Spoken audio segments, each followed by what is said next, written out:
బహుశా నాన్నంటేనే ఇంతేనేమో. అమ్మ కొంగు పట్టుకుని తిరిగే చిన్ని నాన్న తన కూతురినే అమ్మగా చూసుకునే నాన్నగా ఎప్పుడు మారాడో. 4 రూపాయలు ఇస్తే సినిమా చూసొస్తా అనే వీడు 4 రూపాయలు దాస్తే పిల్లల భవిష్యత్తు చూస్తా అనేంతటి వాడు ఎలా అయ్యాడో. తనకి బాలేదని బడెగ్గొట్టి తిరిగే పిల్లవాడు తనకి బాలేనిది దాచి బాధ్యతల కోసం పరిగెట్టేంత పెద్దవాడు ఎన్నడయ్యాడు. ఆ అమ్మాయి వెంట అల్లరి చేస్తూ తిరిగే తొంటరోడు ఏ ఆపద బిడ్డల దరిదాపుల్లోకి కూడా రానివ్వని సైనికుడిగా ఎప్పుడు మారాడో.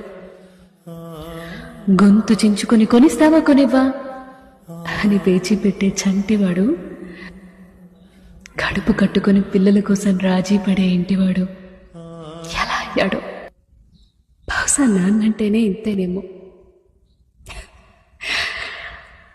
కనిపించే ఉగ్రత, కనిపించని బాధ్యత.